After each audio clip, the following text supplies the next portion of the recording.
and welcome to Bump Love. We are at the beautiful Golden Tulip Hotel, and if you are like Rosette and you like to happen and you are just out there having a good time, or you're looking for a place to enjoy your Friday night, Golden Tulip hosts a barbecue night every Friday with a band. So it's something you can come and enjoy as a couple, as a group of friends, and enjoy your start to the weekend. So on the show today, we are going to discuss what our lives were before we became moms. Now, the truth is, when you become a mom, your life changes a lot. And once in a while, you miss what your life was like before becoming a mom. Or sometimes you even forget. You're like, Posy, what did I used to do before motherhood? And so today we want to discuss how our lives have changed, what we miss, and how our lives have been impacted because of motherhood. Welcome to the show, ladies. Thank you. So, personally, I don't remember what life was before motherhood. That's me too. Right? I really don't. Yeah. I'm sure Pumla has no problem remembering. But I wanted to say something that before people come at us, these people, motherhood is a blessing, it's okay for you to miss what your life was like, right? Yeah. Before motherhood. Our children are a blessing. We love them. However, we were individuals with dreams and aspirations before we became moms. Yeah. So I want to start with, what is that one or two things that you miss about your life before you became a mom? Going out. Like I used to, I do, like I schedule, but it's not as much as I used to. Yeah. I feel like my life was so unaligned before. Where is the party? We go. And it was so fun. It was so fun. But now I can't anymore. Like, I also can't believe myself. I'm like, 4 months have passed and I'm not gone out. 4 months can pass now. They can pass. Lately, they can pass. Yeah. Busy. So for me, I miss my hobbies. I was really indulged in my hobbies. Every Sunday, I had a dance. We were in a dance group. Yes, with Rosie. Really that, and you would be like a family, so and then it was so much fun. What's up, Kids Ministry? Oh my God, I really miss KM. I miss dancing to the point that just the other day, I think I did a reel where I was dancing, and everyone was like, "You dance, you dance." I'm like, "Yes, I do." I really used to dance, and I swear I was a good dancer. I am a good dancer, but that didn't happen. I absolutely love singing, and I have the voice for it, but oh my goodness! Like when I was younger, I used singing. Can't you do singing anywhere? Yeah, they're just here with me in the bathroom. But when that time I used to. Almost professional, if you want to say, because it was with an audience, and no, it was fun. I wasn't even looking at it as a career, but I mean, would go. Please, you are talking to a person who one day woke up and went for East African Idols. She went for Idols. Yes. Oh my. Are you serious? Exactly. Yes, I absolutely did. What did you sing? Sing cool. So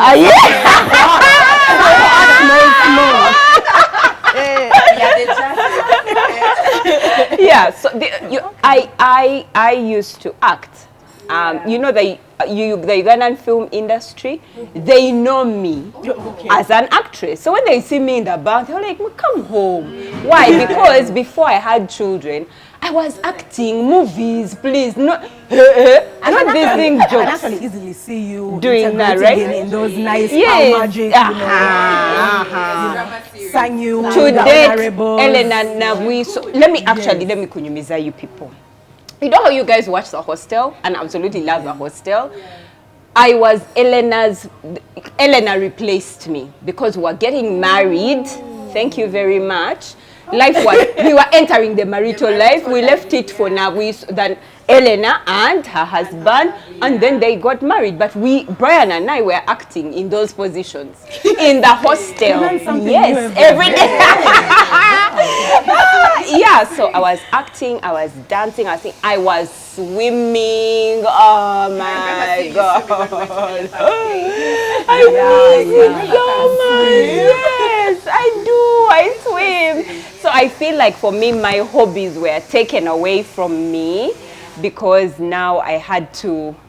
Yeah. Oh my goodness. Now I'm there in my children's hobbies. What do you like? Chess. Okay, let's play chess. What do you like? Swimming. Okay, let's do You should it. have been like me. I imposed my hobbies on my child so that I can continue. Continue. Let's go swimming. So This is every, together. the first 6, 7 years of his life, we were doing my hobby. Mine, so we go together, go play tennis. I'm very sporty. And play or football. It would have to be in a place where there's a football pitch, but me, I can go and play tennis. On the other side, would go to Lugogo Stadium, you know, where he can do his stuff. For hobbies, I refuse to give up. You can't take my booze and my nights out. Then you also take my hobbies. No, Even me, that one on the hobby. Swimming, I'll pack them all and go and swim. And unfortunately, after 7, I realized that what I really liked to do, he really did not. Like, he was really not about that life. So he was able to choose his own path. What he wanted. And then you also chose your. Yeah, in the first 7 But years. another Yeah. book can humble you. I went to a dance class thinking I'll schedule. I have to do this like twice every month. My goodness. Exhaustion. The exhaustion. Like 4 months passed and I'm like, oh my goodness, I've not scheduled to go and do my dance class. So motherhood humbles It's you. really, so I think for me the thing I miss is not having, okay, and this is going to sound really ungrateful, but not having that responsibility, like not having someone to have to take care of. You know, That there are freedom. Saturday mornings where you wake up and you're like, I just want to lie in bed, I don't want to have to dress someone up, ask That him what, one. make a breakfast. That one. What are we doing today? Just to be Big alive. watching on Stay in my series and pajamas. no one Yes, disturbing yes. you. I really miss that. I really, really do. And just getting up on the whim and saying, today, this is what I want to do, and not having to think about childcare. I really, really miss that part of my life. But I actually realized that many moms actually do miss that weekend sleeping. Yeah. So I have to confess, I was out last night with a group of friends of mine, and actually Friday night. Okay, that Friday night. Yes. So I usually go out Friday nights, and then I woke up Saturday night, Saturday morning, right, like at 9 a.m. there. Then I was just happy to stay in. But the women I was with are moms of young children. So I sent them a coconeering message. Actually, now for me, but when I was in my bad time, they were in good time. Yeah. So I sent them a voice note and told them, Panang, I'm here, you guys, under my covers. I'm just here. I'm so happy. And so, how is it at your guys? Then I played for them. The only thing you could hear around was like birds chirping. So I told them, can everyone just send a recording, a voice recording of what's going on in your house? And of course, Children, hey, you are here. mommy this, Mommy, mommy no, that. these are fighting. This one has refused me to play with their whatever. This one is now taking from me. Mommy, are you there? Are you there? Mommy, come and clean my me. I'm in the goodness. finished in the bathroom. But And you see, strangely, I've never really liked sleeping in. But what I really loved about Saturdays, so this is before. This was in the first years of Teja's life. And I will speak as a mom who, so luckily, which is different from most mothers, I have had one child by choice. And this is a child who's now 13 years old. So I'm back, right? With the bag, like you never left, like you never left anymore. But I do remember that struggle. Actually, it's those struggles that really make me confirm every day that we are not opening the uterus Again. because we're not going back to that life. So what I remember I miss so much, and I've shared on the show before, is peaceful hangovers. Like I used to want to indulge. So Friday night, I would, I would work Monday to Friday, 5 p.m. on Friday. I think my only program in life is to booze, to go out and get wasted, and then prepare Saturday to do nothing and to peaceful. Actually, not to do nothing. It would be painful if you really had a good hangover. It's really a mess. Like, and when you think about it in retrospect, what we do why do you prepare for that? And next Friday you are going to go back. You're going to go back the next Friday. You're waiting now Saturday also. After Saturday you start earlier. So you're waiting, this thing has to clear quickly. And then so that's you go by back. 3 p.m. you are back in that chidola in the bar. Oh, now wow. children came very quickly. And I think if I had my children after 30, I would have eased out of that life, transitioned out of that Yes, but you bar said it life, early. hangover life, what? But my child found me deep, actually in the thick. I had just started making my own money. And now buying my own drinks, right? but the hangovers would be peaceful. I'm anticipating, what time do I stop throwing up? Oh God. Imagine, that's all you're thinking about, yeah. And then, and you know, right? But you know, and you go back, because it's like a high, like you can only understand the appreciate goodness after you've been through the worst. Oh. So now my Saturday again, I'll be now remembering where I've come from. Oh, now I'd be ready to now enjoy it afresh. I don't understand that. But now, by the time my son grew, now I had already now come. I'm now more mature. Yes, I can never drink like that. Like again, that, but at that time, I'd be like, my friends, my girlfriends used to come to help me with my child because I struggled in the first year. So I started going out again maybe after Teja was like five months old. But I could not, because I also hadn't boozed in that time. My body was now shocked, you know. So now the hangover was even worse. My friends would literally come Bambi and help you. Oh my goodness. Angie, what do you miss? Wait, it's been a long time. You remember? Yeah, because she got her first child very early. Yes. So what first she was doing exams in class. Do you miss exams? So maybe let's move on. Do you miss anything? I don't. Do you remember? So there's an aspect of our lives that I wanted us to talk on specifically, and that's our romantic relationships. What were those like before you had children, and how did they change after you had kids? Okay. Now I'll dial back because my answer has something to do with the other one. Okay. Oh, okay. Being that I do, Oji was joking, say that, Angie, do you know you have been mine longer than you were your father's? Oh my God. You have been. Oh my God, yes. She has been his. Yeah, because if you woke me up in the middle of the night and asked me what's my name, I'd shout, Kemi Omeke. Not my son. Your dad's name. Oh my Lord. So I can't really say that I could miss, but now that the children have grown, I see things that I didn't do, like you say, they come back. So when you speak of something like relationships or sex, before, if I could remember before when we used to have, it was just for fun, right? But then when the children come, every time you have sex, either it's like, oh shit, I'm getting pregnant. Or you use it as a tool for either forgiveness or makeup or like one day or whatever. So now I can. Oh my gosh, that's so true. So right now, to answer the question, what would have changed in a relationship is, I think when you're younger, you have sex because that's what you enjoy, right? And then now when you're in after the children, there's always it's a tool. Exactly. I like what you've said. Yeah. I've never seen it that way. Because now I'm enjoying sex for no reason. Yeah. Because you're not Mama. procreating. But I also think the distraction that comes with the kids as well. You know, while you're middle at it and then the close the doors first. I don't find that as the distraction. My problem is this. By the time, and this is to those side chicks of the others, by the time you're done, like with house chores, this, me, I had to do whatever. Yes. Dude, Oh yes, you're tired. I didn't have the kids, you know, I would all do myself. But you're so right. Before the kids After the kids, This is breastfeeding. But I hear you, like before the kids, the fun, like It was fun, fun. Yeah. When the kids come in, not so much. Yeah. I think the relationship becomes you have to more be very obligation. intentional. Yes. After the kids come, you have to be very intentional. Before, it's spontaneous, it's cool.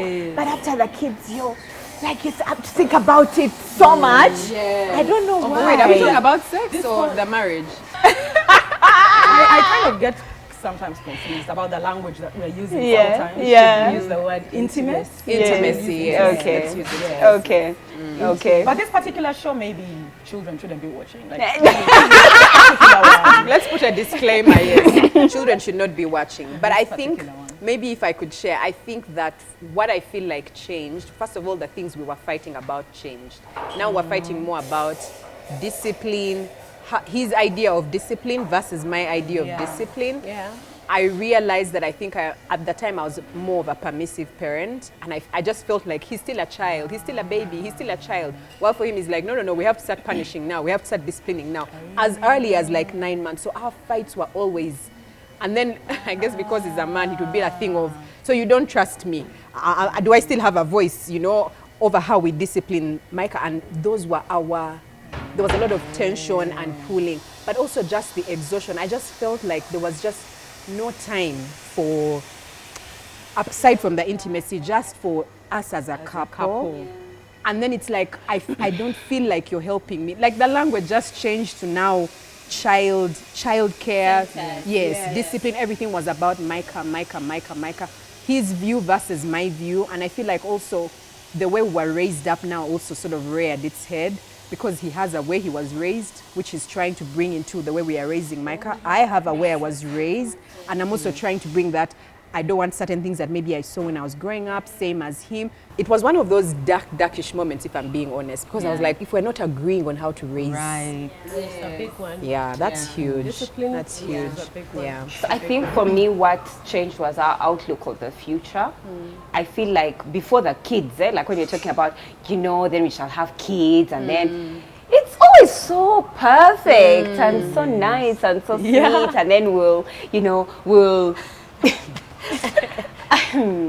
just know that the picture that we had and the reality of when the kids actually came.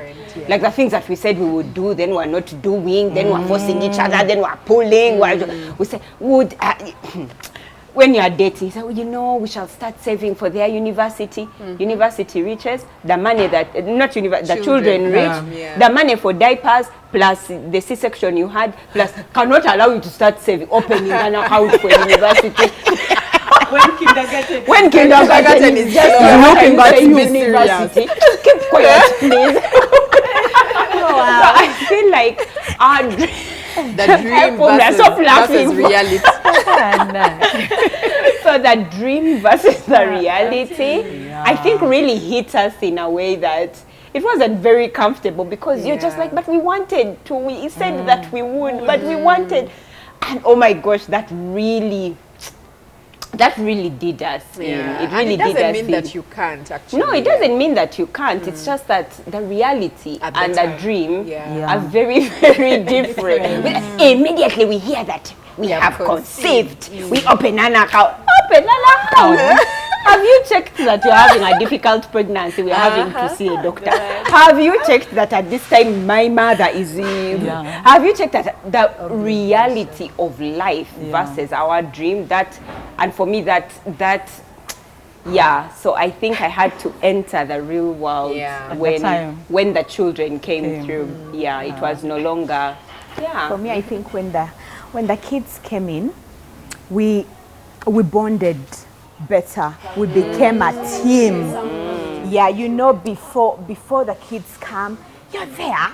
Like the relationship is going on, but you're not so sure. Like anything can happen. That's true. Anything can happen. He could leave, she could leave. You're just not so certain.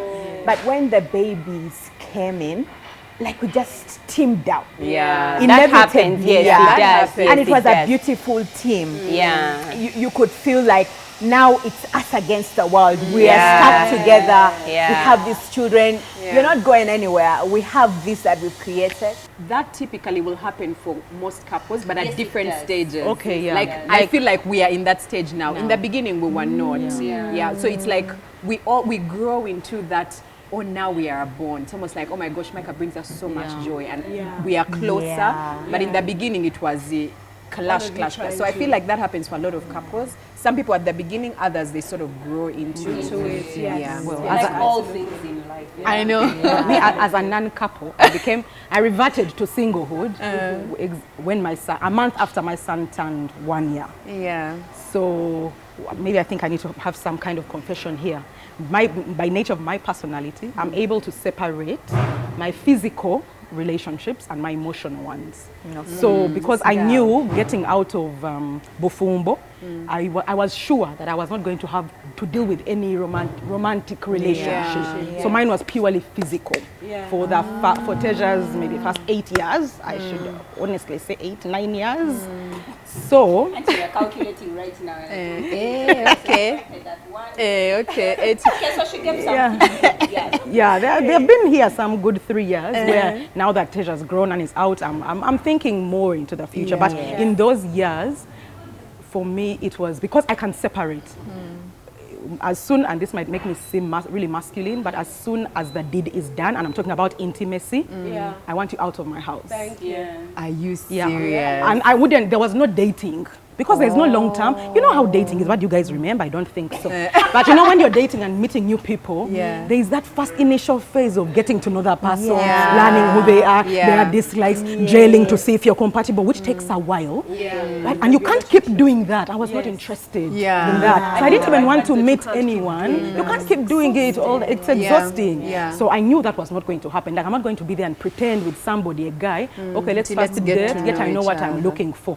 I had needs. I have intimate needs, physical needs that needed to be thingy. So, and what would happen is that they would come home, and even if Teja was not at home, as soon as the deed is done, I would say, hey, but I think I've had my son saying, I think he's good. Then I go outside, pretend to check. I move in the corridor. I come back, I'm like, I'm sorry, you have to leave. My son my gosh, that's right. So for me, that was an advantage. Hold on. So you would use, Angie hasn't understood. Start again. She has. Yeah, she's a big girl. She speaks with a little girl voice, but she's a big girl. She has a big girl mind. So for me, in that aspect, that's how my relationship changed. My son actually fathered my physical relationships because for me, I like physical intimacy, and I don't want to involve these other these compartments of romance, of love, of long time, of we see the future outlook. I'm not interested. I want today. If it's a physical need, it has to be fulfilled today. That is it now. And being a woman, as long as you walk out of Golden Tulip today, being a woman, you can come back with somebody. I was actually thinking as a woman, a man would have to do some investment. Put in some money in the thing. Go out, look for what. They have those things. But as a woman, anyone, you walk out. There is always a man. Please don't try this at home. PG. But again, don't do this at home. Don't do this.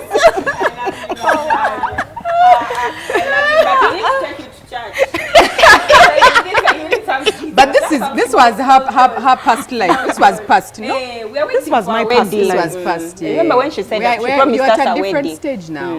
I've not promised you a wedding. You have. You have. The other day we were celebrating. I started looking for clothes. So please don't dash my If dreams. the man who fits my criteria in the right places enters my life and then proposes, we will think. I'm open to thinking about it. There was a time when I didn't want to anything. Now there is hope. There's room for hope. There's room for Ticking double boxes. And now when they come Bambi, now we go on dates. They don't just come anymore. Okay. So I feel like Angie, have you shared? You already did.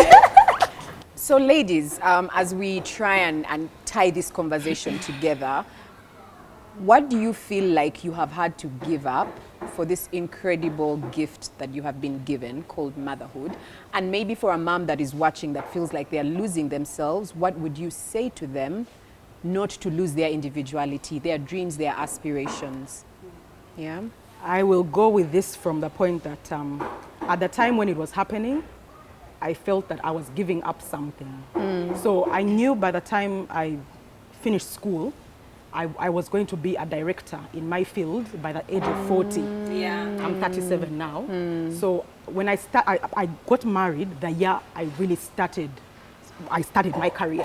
I got married that very same year. And had a child and got pregnant that same year. And had a child that same year because after 9 months I was pregnant in the 10th month. I was ready to give birth in the 10th month. So everything happened at the time. And so I decided, like it came very clear to me. And then at the time I also didn't think that my marriage was going to end, so I was sure I would have maybe one more child Yes. later on. Yes. Because I had, by the year I got married, I was supposed to go and do my master's. But I had remember. to stop. I had to pause. defer. So, but that one I knew I will defer it. Let me first have these kids, then I'll do finish, it after. yeah. Then I had my son. I got a scholarship. I started applying for scholarships. I got a scholarship to do my master's that next year when Teja was 1 year. I deferred it by a year. I thought it was too young. I deferred it again by another year. I felt it was still young. And then when the next year came, I was like, no, what am I doing? I have to go and study. I realized at that point, I'm not going to have any more children. My son was a certain age. I thought it's okay. His dad was willing to take him take on care of him, for the year that I was going to be away. So I realized, oh, fine, great. I came back, I went to do my master's, came back home. Then when I came back home, I had graduated with a distinction. Distinction, which here means first class. First class, yeah. So I immediately got a PhD offer and a PhD scholarship offer yeah. to go and study. But I knew this was going to be 4 years. Yes. I remembered what the 1 year had done to us, and I felt like I had to repair that relationship with my son afresh, because I had really left him on pause at 3 years. I came back to a completely different individual. I can So I imagine. said, you know what? And I knew that this is going to be like, and I wasn't ready. So I think this came from a point when my mother went to do her PhD when I was in S1, S2. I was 14 years old. But I had younger siblings in primary school. And when I speak, me and my brother and my sister speak, we are three who are over a certain age. When we speak about her absence, I felt like my dad got us. But when my younger sisters speak, They feel like something, there was a gap. They miss. And so that's when in my mind I figured, I'll do, it's all right. I'll do, let Teja get to 13, and then I can start my PhD. But that was me foregoing. So I had like a fast-tracked career path set out before I had Teja. And everything in my mind was going to happen as it should have been. But now, it's only now in this year, my son is doing his final exams this year, and it's only now that I've gone back to look for such opportunities, and also things are allowed to change. Because what I wanted to do my PhD in, I feel I want to do something else.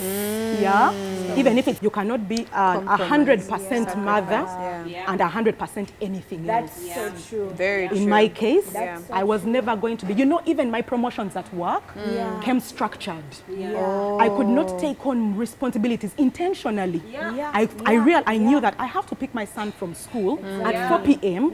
every day. Every day, it's my responsibility. So the people who are now fast tracking to get those top management positions, were working until 8 p.m., 9 p.m. I have to go home and prepare a meal, food for my child. I don't have a nanny at that time. I have to do all these things. I have to wake up in the morning, prepare my child for school, and all these things, and then I'll go to office, you guys, and literally nap for an hour, because I've been up doing everything in the night and then also in the morning. So I allowed. I allowed to give. I accepted to give my child the first 13 years of his life. I agreed. So I've gone really at a much slower pace and path that I wanted, but it is okay. It is fine, because where I am now, it's never too late to explore your dreams, to do what you actually want to do in life. You can get back on that track even later. And right now, so my son, I'm looking for schools for him, but I'm also looking for how to father myself, more opportunities. So you don't lose yourself in things. It's okay to say pause and say, let me put a hold on this, and now you can come and open. Imagine, this was 13 years ago. But the 13 years have passed. Who knew? I would never have been on a show like Bump Love, let me tell you the truth. I would have never been on a show like Bump Love before my son was at least 9 years old. When he was 3, 4, 5, I could never, to come here on a Sunday, when I have a baby, that child, I would never have been on this show. I don't feel like I have given up anything, if I'm being honest. For me, I feel like motherhood is a calling. This was the life you wanted. This is the life that I wanted. Exactly. I have arrived. You arrived from day one. Thank you. I really have. And I pride myself in being a mother. And so I look at you women, and you're very ambitious. You're thinking about doing like a PhD, a master's. I admire that. But I'm just like, I don't want that for myself. It's great, by the way. And it's okay. And I'm learning that it is okay, because there was a time where I was like, is there something wrong with me? Why don't I have those ambitions? Yeah. You know? I don't think it reminded me of a time when I felt a certain kind of way. I had this career thing going on, and then I'm thinking I have to do lots of things. You know, when everyone else is doing lots of things, and you're like, oh Side my hustles goodness. and what? And then I was in school. There's a time I was doing CMI. I'm like, you know what? No, my kids need me. I need to pause, and it was okay. Yeah. It was okay. Don't feel any guilt if you have to put your kids first. Before that hustle, before the deals that have been put down, do it for the kids. Like, we can always catch up with life. Money making things, it will never end. We are chasing money on a daily. Yeah. So I put my side hustle on a pause. stop. I'm like, no, I can't. I have career going on. Yeah. I have kids, they need my time. I can't be Yeah. doing all this. At first I was guilty, because people are like, but what are you doing? Someone will come to you and be like, you are wasting time. You know, you need to pick up. Those ones will always have. Those will always be there. People that will come and tell you sorts of things. Yeah. But it's okay. Yeah. It's okay. Yeah. Give your children the time they need. You can pick up at any time. Yeah. People who, there's Oprah that was telling us at 50, you know they are writing that book. At 60, you're getting married again. Like, yeah, the hope is there to It's always good do these you've things. mentioned time, because you can do a PhD at 50. Exactly. But at 50, Teja will be a 22-year-old, something that you can't, you know, Yeah. take back. Yeah. Because I did both. When I got pregnant, most people were sure my life was over. I know I was one of those kids. You know, you're good at this, you're good at this. So I think my friends are like, finally, you know. But then somehow, of course, with the help of God, family, and also having a good guy, I managed to get back on what we would call the right track. So I Yeah. finished school. Then once again, you're thinking, you're working, but your children are young. And then, of course, by then we could kind of afford it. So I was a housewife for 10 years. Wow. So when Rach speak about me, my house is always perfect and clean, and the blinds. Now I've got somebody's house, I'm like, this one works. Their blinds are dirty. I don't judge much, but I was like, This one. yeah, even those mothers like at Kiss who arrive with their children. You know what? You can see she's rushing for a meeting. Yes. Baby's crying, but she can't stay can't with baby stay. because she's got to run off. So, I mean, I saw that. And then I got the point where by now the kids have grown. It's like they are speaking Yes. now. I was also like, my children, really, what else? What Yeah. do I need? Then slowly by slowly, I became useless. Yeah, because kids are grown. Kids are grown. They can do their own things. They want to carpool rather than you coming to pick them up all the time. So all of a sudden, you find yourself with these large amounts of Time. time. Yeah. And then you become the most irritating wife. You're trying to find relevance. By 10 a.m., hi babes, how come you haven't texted me? By midday, I'm thinking it's over. They've eaten my... Because you have this overactive mind, and then it has nothing to do. So that was when I keep telling, please always ask me, Angie, why do you work so hard? You sleep in the rain and whatever. Do you need the money that much? And I'm like, pink coconut saved me. It literally saved me. you. So even when you start off as, like you're Family, saying, like family and everything, along the way, God does his things. Yeah. It came at just the right time. Yeah. And when we see the last decade or so, the things that we have done, and I'm now looking at my friends, all who used to be in the bank, Looking snatched. you know, and I'm beginning to enjoy all those things and do all the. Yeah. So for me, I would any day, any day, I would be a mom. Yeah. Any day. So I was working in a bank, and I was on a roll. We remember. We remember. Right? I was on a roll. I had a plan for how this was supposed to happen. I knew my place in the boardroom. I knew my place. I didn't come to play. I knew what I needed to study. I knew Everything. it was well written out on how it was going to happen. And then I had the kids. And I remember the first time I really struggled because I was just like, how do I balance this? How do I do this dance? And I remember that's the time, you know, God told me to open the cradle because I wasn't the only mom. Yeah. And he reminded me of the... I thought you were crazy when you came out. Right? When I got out of the bank. I mean, everybody thought I was crazy. Everybody was like, Chick, what are you doing? I was earning the money that people are earning now. Then, and I was junior even then. I remember Brian was talking to me about it. He's like, but man, can you imagine the salary they are doing for this job? Is the one you are earning 10 years ago as a junior? How much would you be earning by now? And I'm like, if you knew. So me, I feel like I gave up that.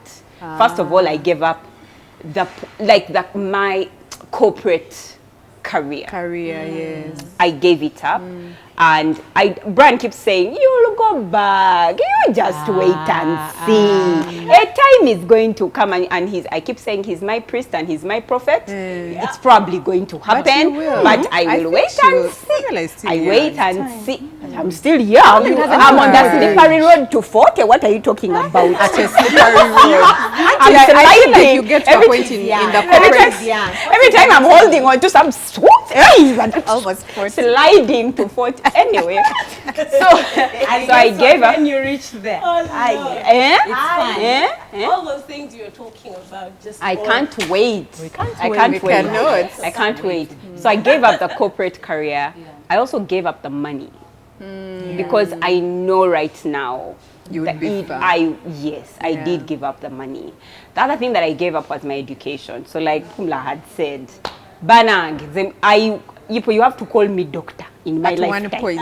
Yeah, since the books it says the books of being a real doctor. But I will either I'll do a PhD or I'll get an honorary one. I don't, but you will call me doctor. I want to say it here on public TV, on national TV. So you will call me doctor.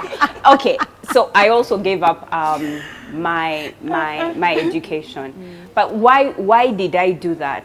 It was because of a calling that, you know, like I've shared, God had given me to show women that it's possible, especially from the Proverbs 31 woman. Have you guys read about that chick? Yeah. How does she do everything? Things. The way she handles her home, she goes out and works. That it's possible, it's innate, it's God-given. That's why, even for you, at a certain time, your home is organized. Now it's whatever time you go to Angie's house, it is Kawa. You understand? She has left it. The maid servants are working. She leaves, she goes and she works, she comes home. You know, like, and her husband is really there to the gate jazzing about, hey, my wife, you can't manage her. You're the Proverbs 31 woman.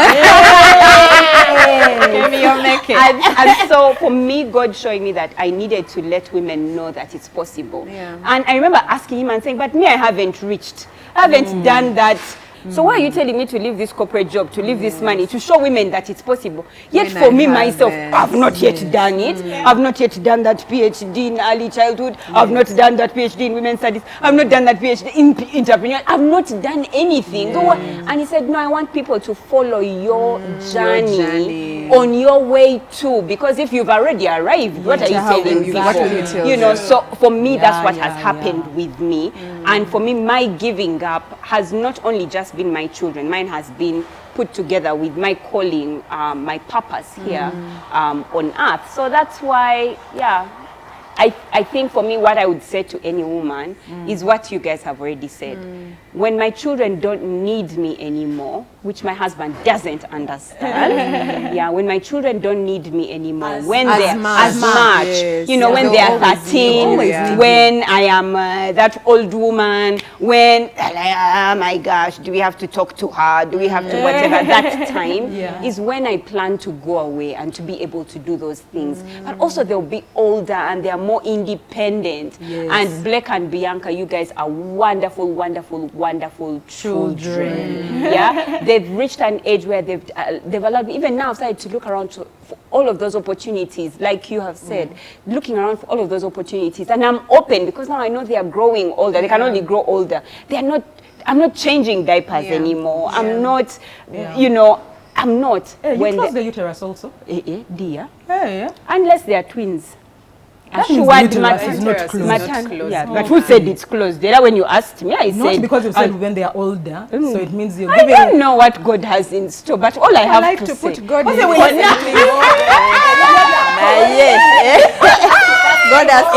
has to come and talk to us. Yeah, he has to talk to us and said, now is the time. Yeah. So that's where I'm at. But to any mom, I would say what you guys have already said. A time is going to come. I feel bad that the truth is the children we bear are not even ours. They're going to be someone's spouse. They are going to be the country's BOU, whatever. They are going to work in Coca-Cola's marketing. You're going to look for them, and the time they give you is over the weekend. I come on the weekend. Mommy, I have like some 2 hours, and then they even fail. Then when they reach, they're on the phone. Yeah, so busy. Our children, what we do as mothers is, it's so selfless. Because these children are for this country. They are for the world. They are not for us. And so I feel that deep down, I want you to know, even as a mom, that there's a time when yourself has to come back. For sure. And it's okay to say, now for this period, this is what I'm going to do. I'm going to care for these children. It's also okay to say, for this period, now I'm going to think about myself, whatever it is that you choose as a mom. I think that you need to know that there's a time, there's a season, but you will never get lost. Yeah. It will feel like you're lost, but there's a time when they'll grow old, they need to go, and you need to find yourself. So just keep it there. Even if you're putting many things on hold, just remind yourself, I was a career woman, you write it down there. So that when they are older, you can pull out that thing and say, hey, I used to love dancing. And off you are going to dance. Oh, I used to love traveling. And go and travel. Just know that our children are like a speed bump, or a curve around a road, or it's because the road is no longer straight. A little it's bit. not straight, and it's in a beautiful way. In a good way. It's in a good way. I mean, the truth is, to be honest, I'm also jamming. I don't think they're a speed bump. I don't think they're a diversion. I think that is the path that you are supposed to take originally. But speed bumps Either way, are already that is on your the life. path. They're already on the You path. plan and God laughs. That was never what you had in your mind, but now I wanted to be a director by 40. That was my plan, not God's plan. So that is the right path that was supposed to happen. Yeah, it's not a but speed bump, it's not no. It's the path that you were supposed it's to a be. straight road. To you, it's not. No, I really. You see, it's how you consider it. If anything, the qualities I have picked up in motherhood, you would not be able I would not have been the director I wanted to be without my children. So if anything, mine actually, it's what is that carrot where the wiru's pass? The dignitaries. The dignitaries. Yeah, now for me, I'm in those. My motherhood journey actually fast tracked me to be a better leader. Right? Yeah. For me, there was no diversion. There was no speed bump. It was actually fast track for me to be the better person that I wanted to be, which was, and me, at the end of this, don't we are professing. Me, I want to be an advisor in public policy, in macroeconomic policy. And I wanted now to have reached there by 50. But I'm all right doing that even at 60. Because if it means that I had to put in the work of motherhood for 13 years to prepare me to be the best version of the advisor I can ever be. Then can I put in a spanner in the works? It can, like a small spanner, small. Here. Yeah, you put spanner. Hey, small spanner. Small spoiling. And the reason that's why I say that this is a curve. It is a curve and it is a speed bump.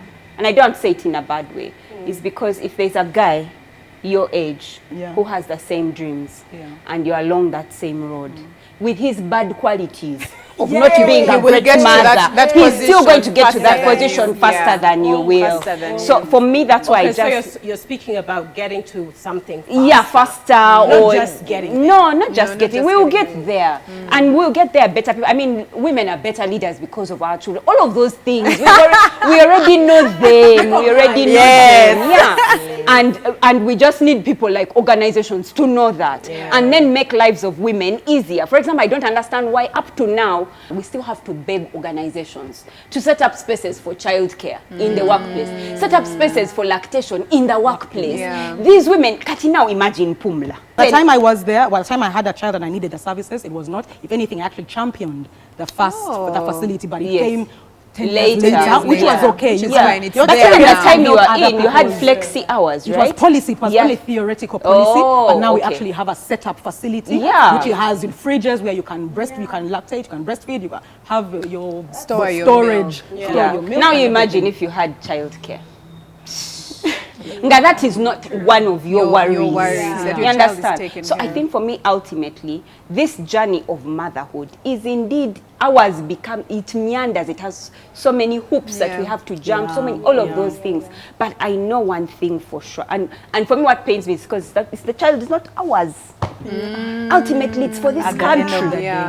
But then we are doing this for this country. So for me, I think as women, I want you to know that there's a time when the children are going to grow. And you have to come out, you yourself.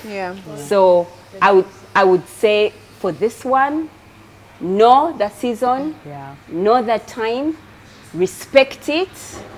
Your time will come. is coming.